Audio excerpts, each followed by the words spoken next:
Okay, magandang araw sa atin lahat mga kababayan. Saan man panig kayo ng daigdig naron, dito na naman tayo sa another episode ng ating vlogs, Badong Aratilis po.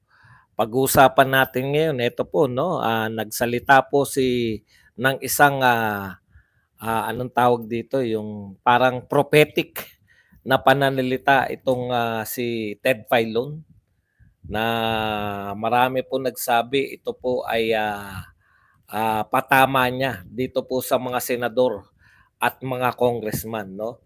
Na sabi niya, pag sinaktan mo ang iyong kalaban, siguraduhin mong malulumpo dahil pag yan po ay nakatayo, asahan mo bubuelta yan. Ganyan din sa politika. O, alam niyo na, ibig sabihin ni Ted Filon yan. Ganyan po talaga. Okay, pag-uusapan din po natin, ano kasi ngayon, Sabado ngayon, kaya tayo po ay sasagot sa mga sangkatutak. Sasagutin po natin yung mga post po dito sa X ng mga kalaban natin. Iyan. Yan po mga pag-uusapan natin, pero bago yan, kung bago ka pa lang dito sa ating channel, mag-subscribe ka na.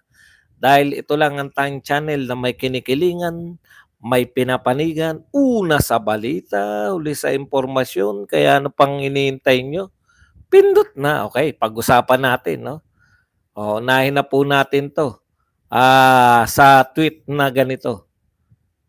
Meron pong nag-tweet, sa Twitter po tayo ngayon, pro-admin kandidato pagkasenador ay nanatili pa rin ang slogang Bagong Pilipinas o tinawag na alyansa ng Bagong Pilipinas. PDP, bakit hindi nila ginamit ang slogan na maisog? Dahil di umano ito ay lagapak at hindi kinagat ng tao dahil mga pagmomo, rarali, ngayayari. Alam mo, Bong Onil, masyado kang patawa, no? Alam nyo, kanya-kanyang diskarte yan. Pati ba naman yung hindi paggamit, yung slogan, tandaan mo, kalaban nyo kami. Di ba? Kung ano man ang slogan na gusto ng PDP laban, wala kang pakialam. Pati ba naman slogan ng PDP laban, pakikialaman mo? Sagutin nyo yung tinatanong nung si Karina, yung sa ANC. O bakit ginagamit nyo yung Bagong Pilipinas? Panay luma pa rin ang itsura ng mga tao riyan. Ang daming tanong ni Karina no? Kahit po ABS-CBN yun, talagang pinutakti si Chongko. Anong pangalan nyo? Chanko? Yung taga Pateros. Ay, nakalimutan ko na kung taga saan yun si Chanko Wala kang pakialam kung anong gamitin ng slogan, lalo na ng kalaban mo. Hindi nga namin pinakialaman na Bagong Pilipinas ang tawag nyo. Panay luma na yung tao nyo. Tapos pakikialaman nyo kami. Kanya-kanya tayong buhay. Eto, total, nakikialam na rin lang kayo. Isa-isahin ko yung mga naalala kong tinanong niyan. Nabotas pala. Isa-isahin ko yung tinanong kay kay Chanko. Una, yun po, no, bakit Bagong Pilipinas? Mga luma yung mga politiko nyo. Ikalawa, mga luma na nga. Bakit hindi nila naisip yung mga sinasabi nyong bago nung sila ay nanunungkulan? Di sana maunlad na yung Pilipinas kung sila po ay kasi parang inuuto nyo yung mga tao Bagong Pilipinas, bagong mga plataforma. Katulad si Tito Soto, 14th month pay. Ang tagal na niya senador, bakit niya ngayon lang niya naisipan na mag 14 month pay? Hindi ba dapat ang pinagmamalaki nyo yung inyong mga nagawa? Hindi yung babaguhin nyo na naman ang Pilipinas? Ibig bang sabihin, palpak yung pamumuno nyo nung unang pamumuno nyo? Yan po yung unang tanong. Yung mga dati na, Senator Soto, Senator Lacson, Bakit tatakbo na naman kayo at bago pa ang inyong kampanya? Babaguhin nyo pa ang Pilipinas. Wala ba nangyari nung nanungkulan kayo? Para gusto nyo na naman baguhin? Ikalawa, eto magagandang tanong. Bakit pinatakbo nyo si Lito Lapid at saka si Manny Pacquiao? Wala na nga nagawa noon. Wala pa rin gagawin ngayon. Pero pinatakbo nyo pa rin. Dahil kaibigan daw ni Chanko. Puta, kahit ba kaibigan? Ganyan po ang question natin dyan. Maganda po yan. Natutulungan na tayo ng press ngayon. Hindi na lang tayo kumu-question sa mga kandidato ng bagong Pilipinas. Bakit magke-create kayo na babaguhin nyo ang Pilipinas? Mga luma pa rin mga kandidato nyo. Hindi ba umubra? Ha? Na kayo? Paano bago? Parang ngayon pala nangangampanya si BBM. Pag pakikinggan mo si BBM, eto gagawin natin, magke-create tayo ng task force para, tignan nyo napakasimple lang po nito, hindi po ito malaking mga proyekto. Magke-create daw siya ng task force para pag-aralan na magkaroon na ng mga permanent na mga anong tawag doon, yung mga pag may bagyo, yung pupuntahan ng tao, yung evacuation center. Akalain mo, 3 taon mo, magke-create ka pala ng task force, hindi pa po para gumawa kasi wala mang budget yan. Wala pong budget yan. Hindi po para gumawa ng permanent evacuation center. Kung hindi, pag-aaralan pa lang kung paano magsasagawa ng permanent evacuation center. Tapos, ngayon, pag-aaralan lang, next year, pag-aaralan pa lang kasi walang budget Tapos na yung budget next year pa yan, yung pag-aaral. Tapos, ido-drawing pa, ipapa-aproba pa. Bago po matapos si BBM, aprobado na. Ganyan po kabagal ang ating gobyerno. 3 taon, magtatayo pa lang ng task force para pag-aralan ang ating pong magpagtatayo ng permanente. Ang bagal, loading ang ating gobyerno. Hindi po magtatayo pag-aaral, magtatayo pa lang ng task force para pag-aral. Nabilaukan talaga. Pag-aaralan pa lang nila. Ang galing Napakatindi talaga. Yan po ang bagong Pilipinas. Panay aral, panay. Kaya po bago matapos ang termino, naaprubahan na. Naaprubahan.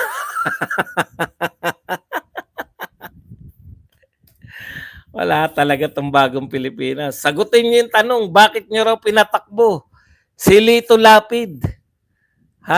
Samantalang 6 na taon na naman nang lumipas na halos hindi naramdaman si Lito Lapid. Bakit nyo na naman pinatakbo daw si Lito Lapid? Dahil sikat? Ganyan po. Questionin po natin sila. Ikumpara nyo po yan kay... Ikumpara nyo nga yan kay Buloy, kay Marcoleta, at saka kay Vic Rodriguez. Ikumpara nyo kay Bato, at saka kay Bongo. Ikumpara nyo po sa mga attorney namin.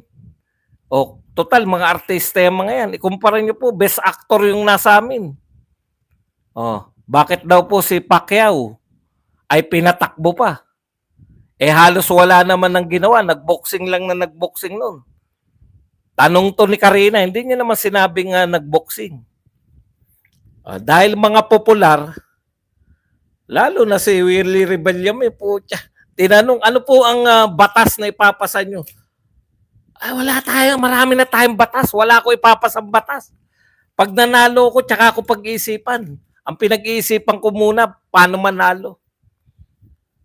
Hindi po kasi simula pa lang po. Ngayon, suri-suriin na po natin. Sino po ang bago dyan sa mga yan? Bakit bagong Pilipinas?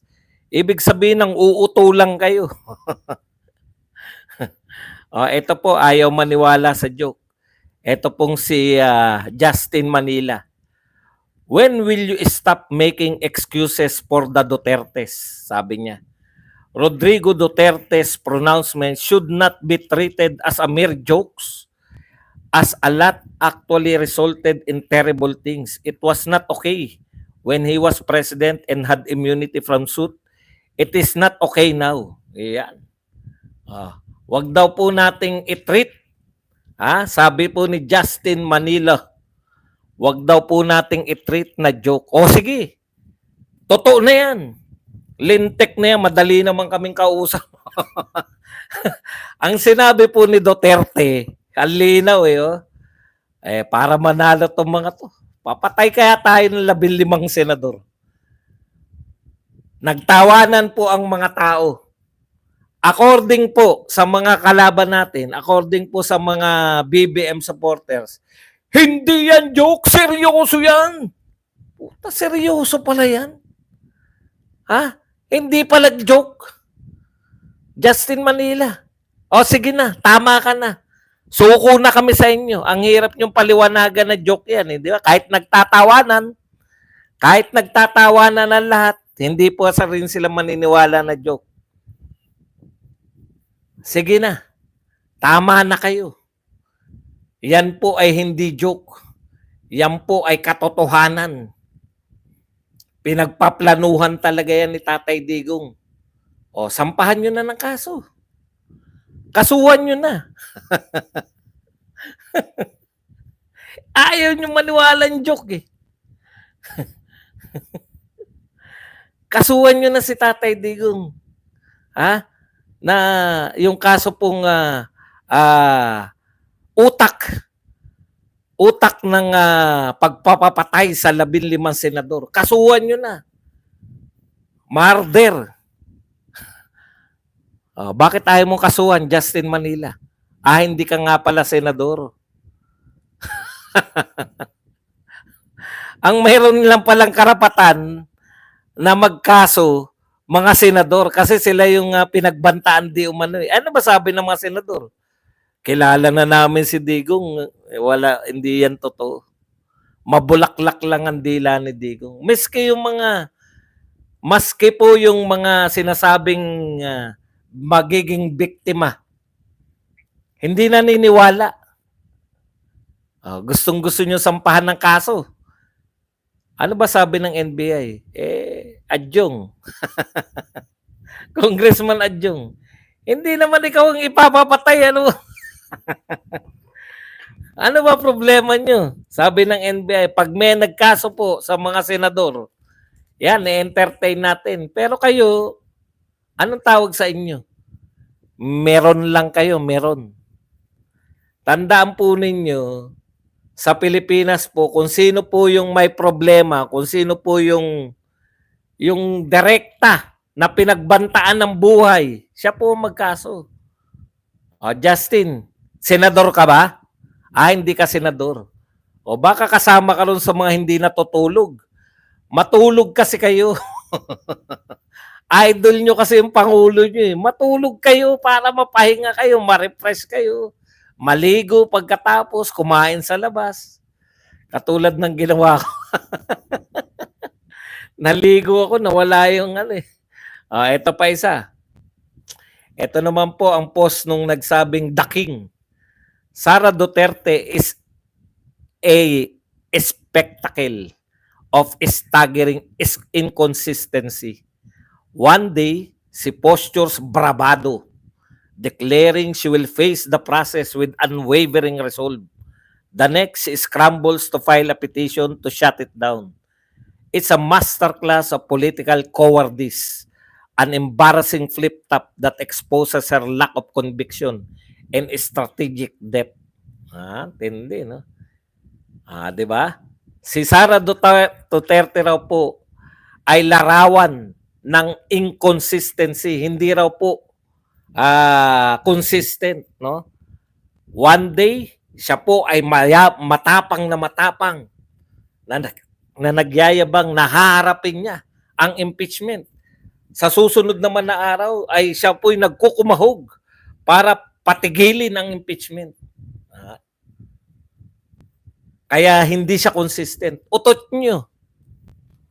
Sino may sabi na kayo ang magpapasya sa mga legal moves ni Duterte? Anong sinasabi niyong hindi siya handa? Hindi raw siya handa na humarap talaga. Ayan, yabang lang yung sinasabi ni Sara Duterte. Dahil bakit siya niya pipigilan? Eto po, yan nga po ang nagpapakita na handa talaga si Sara Duterte. Kasalanan ba ni Sara Duterte na nakikitaan kayo ng butas sa inyong na pambubutas sa inyo?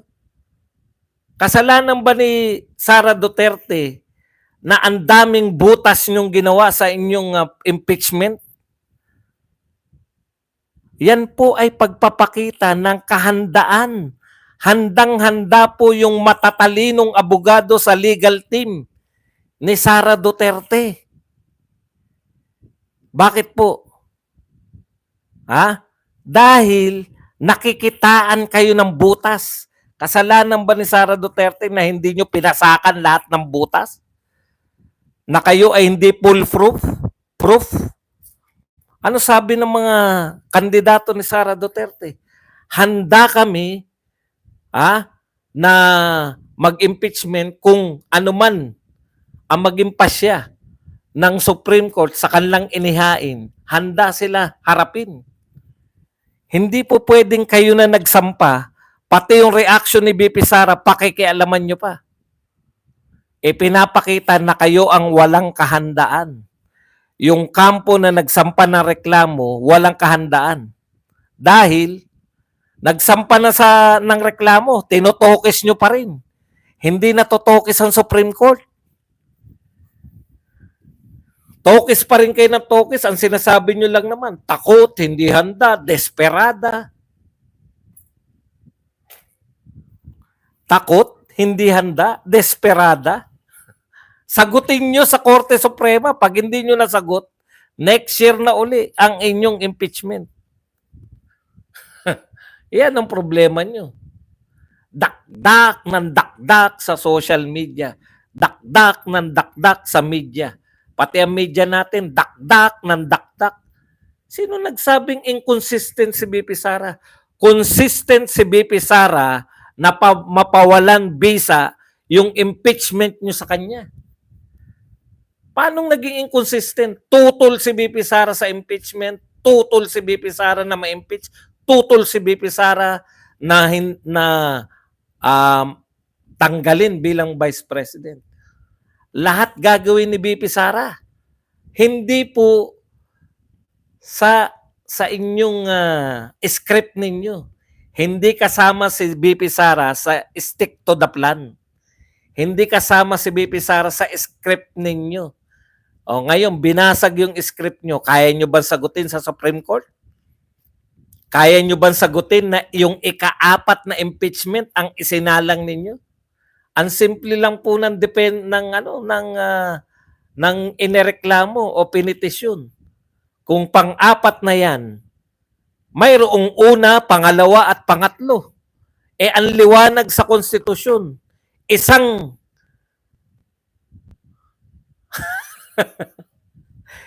impeachment complaint lang ang i-entertain sa loob ng 1 taon. Hindi po ibig sabihin na hindi inintindi. Pwede po ba yung hindi intindihin yung 3? Hindi po pwede.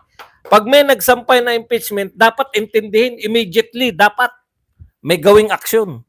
Immediate ba yun? December? February na? Nabigyan ng pasya?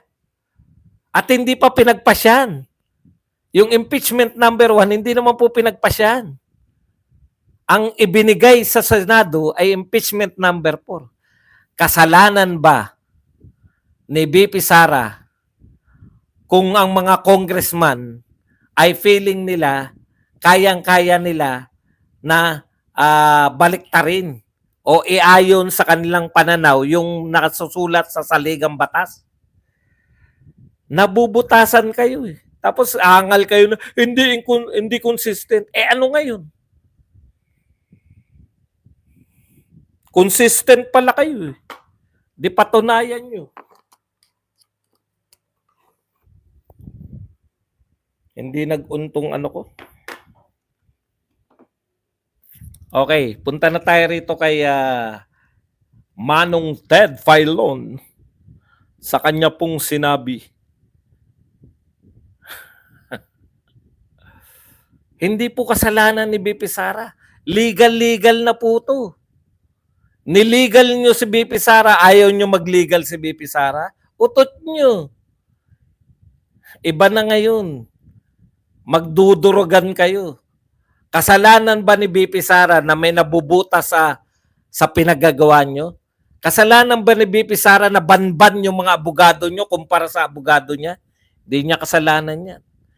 Kasalanan ba ni BP Sara na lumiling niya sa kanya yung pinakamagagaling na abogado sa Pilipinas? Hindi po kasalanan niya ni BP Sara. Kasalanan ninyo dahil matyaga kayo. Matyaga kayo. Yung akala nyo magiling. Alam nyo po, ang pagkakaiba po, eto, bibigyan ko kayo ng payo. Dapat ginagaya ninyo si Laila de Lima. Si Laila de Lima, walang bukang bibigyan, sinasabi niya noon. Nung siya ay nakakulong. Pinakamagaling na abogado si Leni. Diba? Isa sa pinakamagaling na tao si Leni Robredo.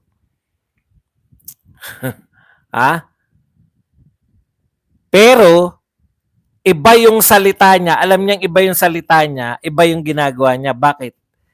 Sinasabi niya ng pinakamagaling si Leni Robredo. Pero hindi niya kinukuhang abogado. Alam niyo kung bakit? Sinasabi ko lang Iba naman yung sinasabi ko. Kung totoong magaling si Leni Robredo, dapat siya yung kinuhang abogado ni Laila de Lima. Alam ni Laila de Lima yan Pucha, pag kinuha ko yan, olats ako. Nakakulong pa rin ako hanggang kumakanta ako ng habang buhay, ako sa'yo'y naghihintay. Di ba? Pero sinasabi niya, magaling na tao si Leni Robredo. Politiko Gusto niya yung boto ni Leni. Nililin lang kay ni Laila de Lima, di ba? Kasi nga gusto niya yung boto ni Leni. Maraming botante si Leni. Ang problema niyong mga congressman, naniwala kayo, yung akala niyong magagaling, si Luis Tro. Nakita niyo ba kung paano magtanong si Luis Tro? Ganito po magtanong si Luis. Mr. President, according to our witness, how do you call, how can you tell the size of a woman? Sabi naman ni Mr. President, you can tell the size of a woman by the size of her mouth. Oh, really, Mr. President?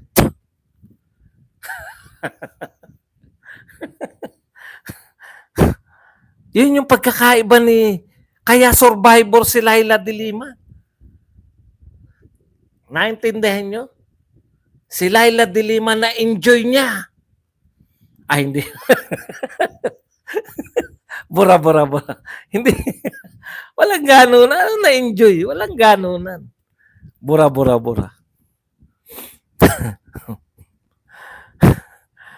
Yun yung pagkakaiba. Si Laila de Lima, sinasabi niya, ang galing yan si Magaling yan si Leni Robredo, pero hindi niya kinuwang abogado. Kung kinuha niya yan, di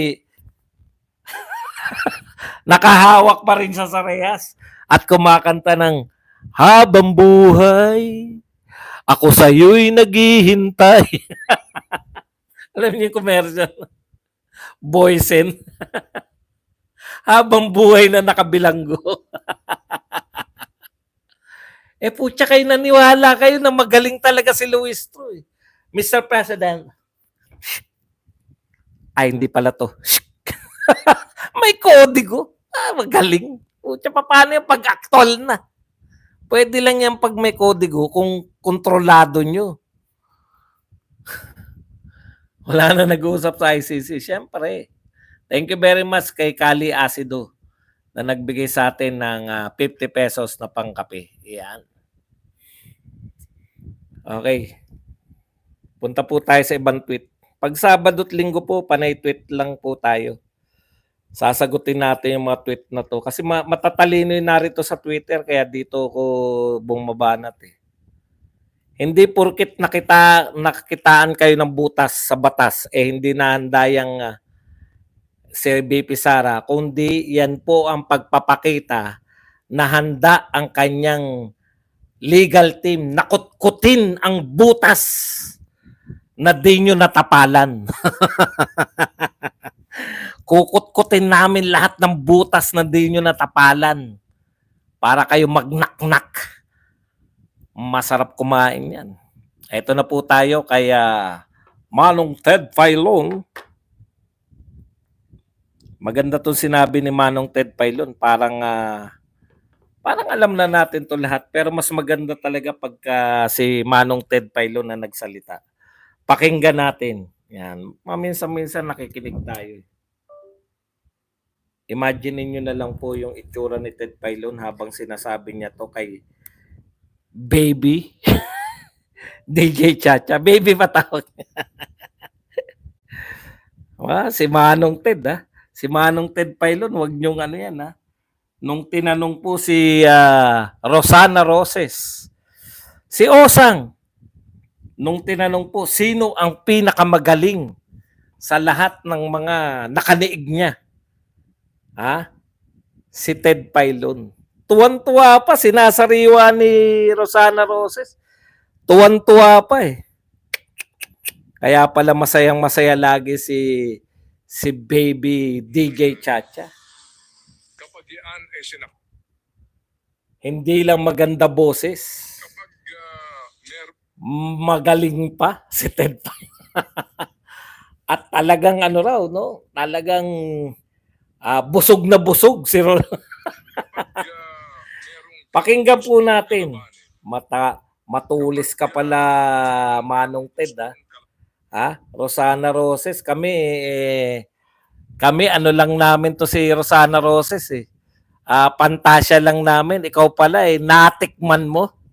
Lapit mo nga yung ulo mo, Manong Ted, at nang makumpara natin.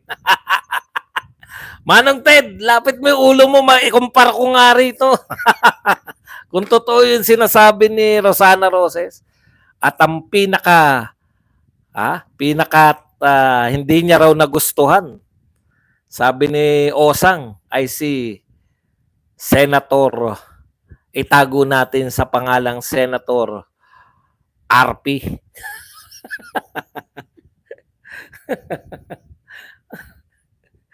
Hindi naman dahil sa hindi naman po dahil sa kung ano pa man. Kasi raw tamad lang.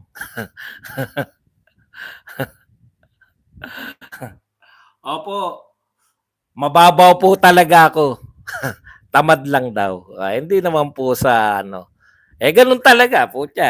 Kahit ako pag magandang lalaki ko, ito talaga si Manong Ted masipag. Ito po sinabi ni Manong Ted Filon. Okay na po yan, nagsasabing mababaw lang ako. Okay na yan. Di doon kayo sa malalim. Punta kayo sa balon. Kapag meron kang gustong kalabanin, yung kalaban mo na yan, kapag yan ay sinaktan mo, siguraduhin mo malulumpo yan. At hindi na makakatindig yan. Dahil pag Okay. Ito po ang sinabi ni Manong Ted Filon. Kapag ikaw ay may gustong kalabanin, ay siguraduhin mo na malulumpo mo yan. Dahil pag nakatayo pa yan, asahan mo, bobuelta yan. Nakita mo naman. tindig yan, abangan mo ang buwelta niya. Abangan mo ang revenge niya. Sa politika, ganyan din po. Ayun, sa politika, ganyan din po. No?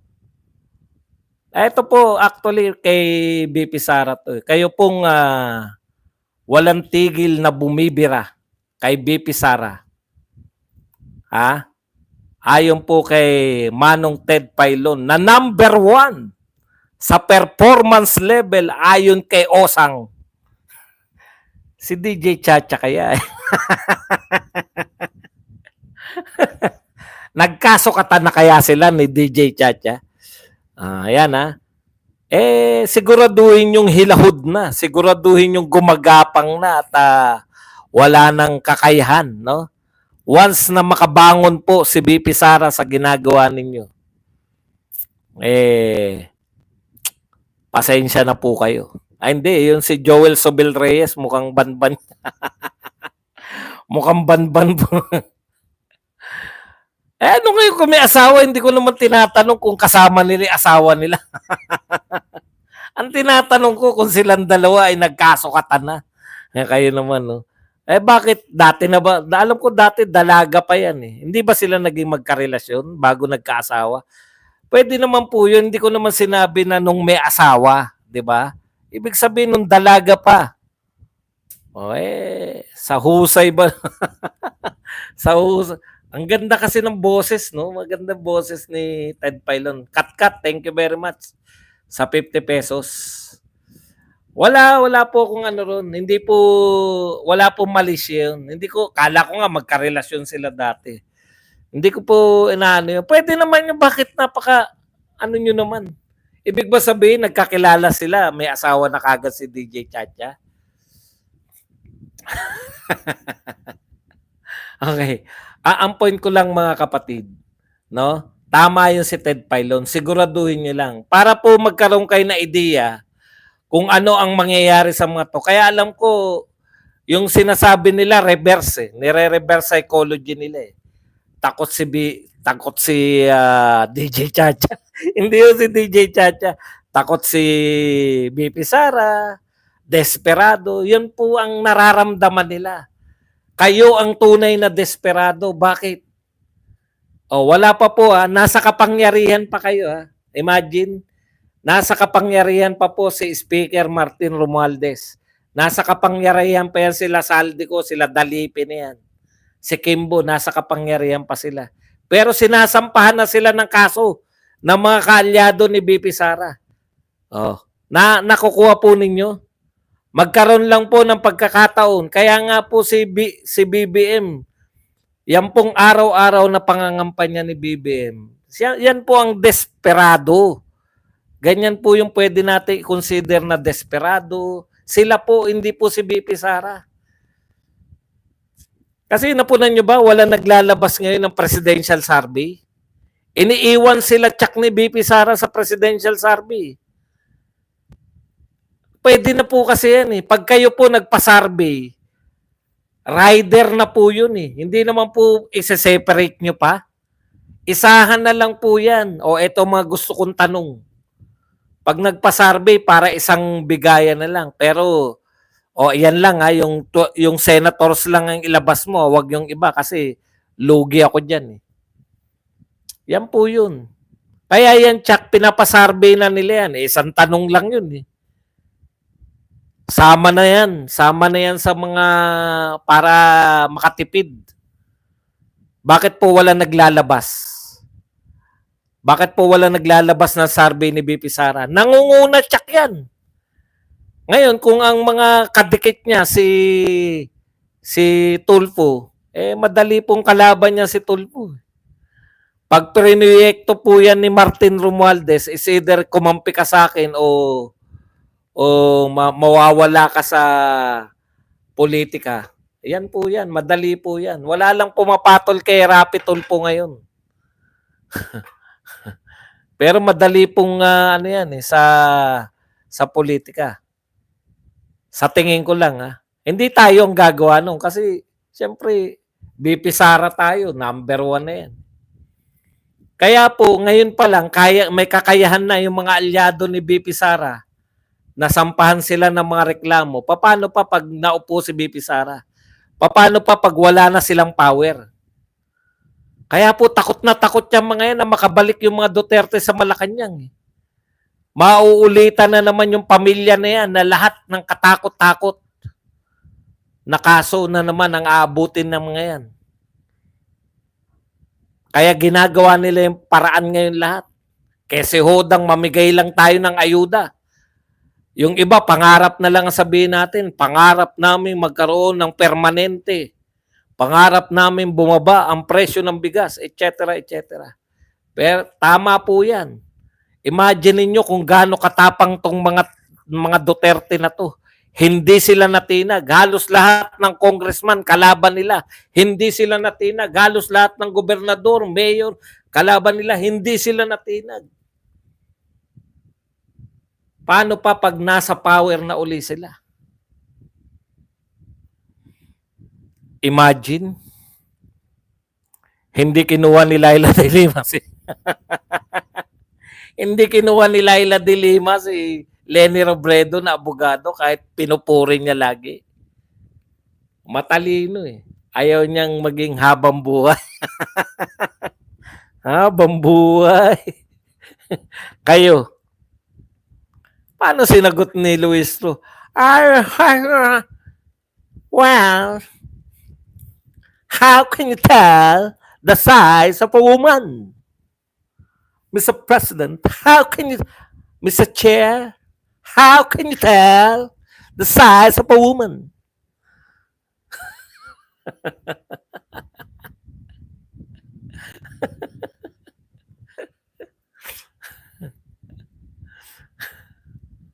Okay. Punta po tayo. Ito maganda to. Sabi ni Enrico Libunaw, yung gigil na gigil ka sa 125 in 11 days, pero baliwala sa iyo ang 4.1 trillion in just 1 month. For context, that's 32,800 times bigger. Correct, mga kapatid. Lahat po ng mga nasyak, 11 days?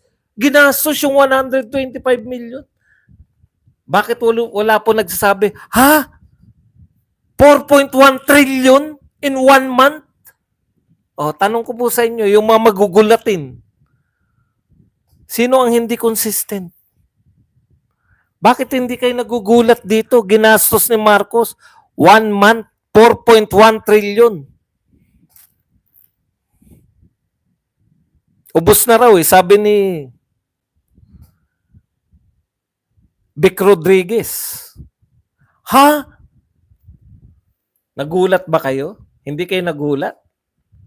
Parte ba kayo ng mga hindi natutulog? Matulog kayo. Matulog kasi kayo mga kapatid. Hindi kayo natutulog Nagpataw, eto malupit sa lahat. Kasi maubusan na tayo ng oras. Dito na tayo kay Asidre. Sabi ni Asidre, lagi nakaganyan yan. Tabingi ka rin ba, Asidre? Asidre, bakit lagi ka nakatabingi? Ang pogi talaga ni Asidre, no? Alam nyo, ito po ang pinaka-pogi sa lahat ng pinakamagandang lalaking congressman, si Asidre. Asidre, bumibili ka ba? Nabentahan ka ba ni Maravillas? Sabi po ni Representative Jude Asidre, dito po natin tatapusin ang ating talakayan. Sa termino mo, former President Digong, walang nagawa para pababain ang presyo ng bigas. Huwag mong itulad sa kasalukuyang termino ni President Marcos. may nagagawa, may ginagawa, pero ikaw puro ngawa. Mga kapatid, ako po nagtataka na talaga eh. Kung pakikinggan nyo po ang mga anti-Duterte, parang napakasama po ng ginawa ni Duterte talaga eh. Parang, ako ba ay nananaginip? Totoo, ang sinasabi nyo ba mas mataas ang presyo ng bigas sa panahon ni Duterte? Huwag na po tayong may ginagawa, may ginangawa, may ginunguya. Buti nga, si Marcos daw, merong ginagawa, si Duterte daw ngumangawa. Ikaw, ngumunguya. Asid. Hindi ko po talaga maintindihan. Ako lang ba ang nakaramdam nito? Tuwing makikinig ako sa kanila, parang baliktad na nangyari. Hindi raw napababa ni Tatay Digong yung presyo ng bigas. May issue ba ng presyo ng bigas ng Tatay Digong? Mas mataas ba ang presyo ng bigas ni Tatay Digong noon? Hindi ko po makuha. Hindi ko po makuha talaga. Ang alam ko ngayon nagrereklamo ang mga tao sa taas ng presyo ng bigas. Yung pala panahon pa lang ni Digong mataas ang presyo ng bigas. Ibig sabihin, bumaba ngayon ang presyo ng bigas. Ano po ang ano? Ano po ang hindi ngumungiwi, nakatabingi? Iba po yung ngumungiwi sa nakatabingi. Yung ngumungiwi, iba po yun. Yung tabingi, stroke.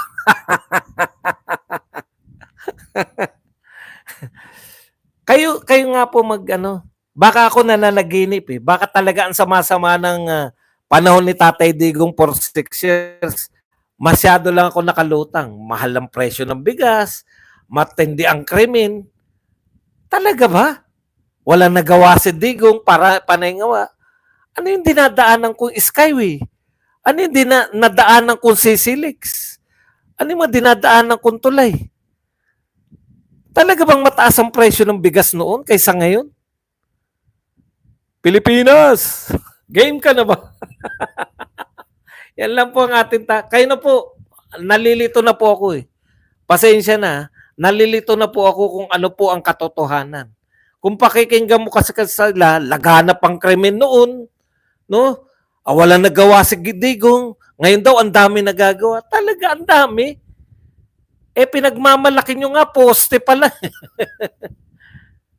Pinagmamalaki nyo nga, poste pa lang. Tapos sasabihin nyo ang dami, si Digong hindi po nagmalaki ng poste. Sa dami nga na nagawa ni Digong, hindi na po natin pakita ko lang po itong kung ano yung pinagmamalaki ni Marcos. Never pong pinagmalaki ni Digong yung mga ganito nung panahon niya. Kasi totoo pong may mga proyekto si Digong na natatapos eh. Ayan po. Pinagmamalaki na yan daw po ang pinakamahabang tulay sa Calabarzon. Na poste pa lang pinagmamalaki na. Yan ba marami nagawa? Poste pa lang. Pero tignan nyo po, parang wala na nagtatrabaho, di ba? Bakit kaya wala na nagtatrabaho? Walang budget eh, hindi pinadgetan eh. Pandemic nga, tuloy-tuloy ang trabaho ni Digong eh. Mahal pala ang bigas sa panahon ni Digong. Bakit ngayon umaangal ang tao? Inaangal si Digong ngayon dahil mahal ang bigas noon? Gisingin niyo po ako. Manong Ted, lapit mo ulo mo na makumpara ko. Bakit bilib na bilib si Osang? Ganito lang.